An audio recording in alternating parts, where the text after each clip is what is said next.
Panel Speaker Sahab, our party All India Majlis Ittehadul Muslimin has been demanding that the Telangana state should be given a fair deal by the union government. This has been our party's persistent stand ever since the purification of United Andhra Pradesh and formation of Telangana state in June 2014.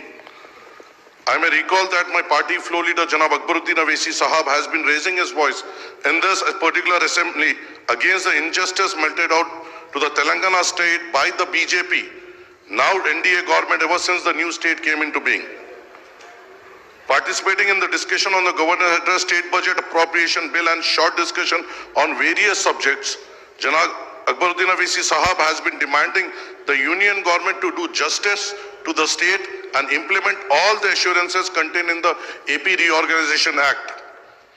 However, ever since it came to power in 2014, coinciding with the formation of the Telangana state, the BJP regime at the center has been adopting discriminatory attitude towards Telangana and seeking to favor the successor Andhra Pradesh state at the expense of Telangana. Our party has been highlighting how the union government has been denying its rightful share to Telangana in devolution of central taxes as well as in the central grants and aid for the central schemes and centrally sponsored schemes. Also, the union government has been consistently refusing to fulfill the assurances given in the AP Reorganization Act. We, All India Majlis Ittehadul Muslimin, have consistently said that the successive union budgets since 2014 till date have been unfair to Telangana state. Telangana state's share of central devolution has been fixed at 2.10% as against AP's share of 4.05% on the recommendation of 15th Finance Commission. For instance, in the financial year 23-24, Telangana received only 23,216 crores as share in central taxes as against rupees 44,699 crores released to Andhra Pradesh. Also, Andhra Pradesh was given additional grants for its new capital Amravati and Polavaram project and for its budgetary deficit. In the union budget for 24-25 presented by the Finance Minister, Telangana is allocated 26,216 crores as against 50,475 crores for AP. The Union Finance Minister also made a reference to AP Reorganization Act and announced that AP would be provided rupees 15,000 crores as additional grants in the current year and similar amounts in the future years. Moreover, the union government has been targeting Telangana state by restricting the borrowing of the state under FRBM Act by curbing the loans taken by corporations, governments, undertakings under the government guarantees with budgetary borrowing of the state government. Also, the union government has been refusing to provide central grants for Mission Kakatiya, Mission Bhagarita as recommended by Niti Aayog, as well as Palmeru Rangareddy Lift Irrigation Scheme and Kaleshwaram project by designating them as national projects on the lines of Polavaram project of AP as per the AP Reorganization Act. The union government has not fulfilled many of the provision made in the AP Reorganization Act, including distribution of revenues and appropriation of assets and liabilities of the state government and the state public undertakings. The AP Reorganization Act made several provisions for setting up educational and infrastructure facilities in Telangana also.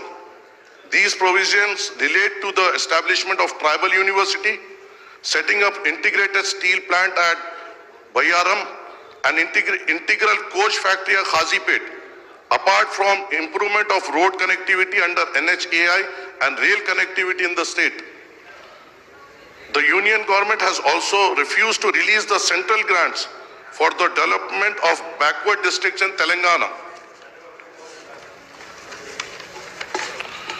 Even after 10 years, the union government has failed to fulfill these assurances to the Telangana under the AP Reorganization Act.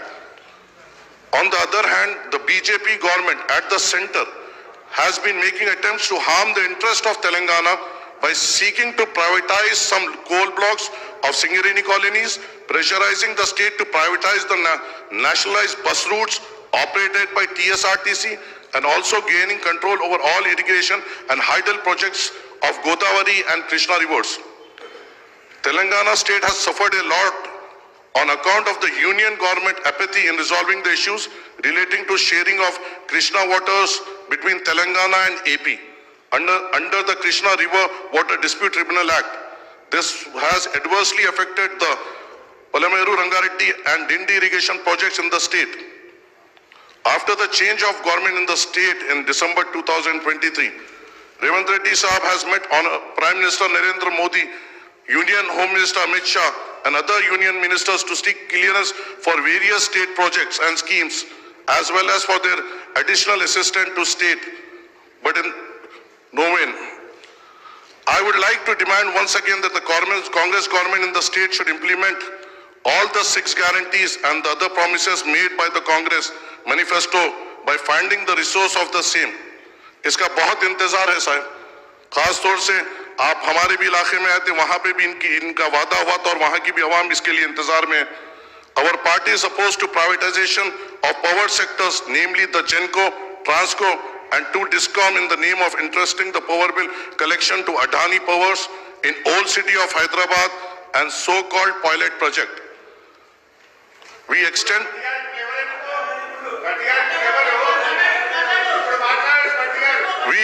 full support to the Telangana government in its fight to secure the state rightful share of central resources and to ensure all the promises and assurances to the Telangana under AP Reorganization Act. Thank you, sir.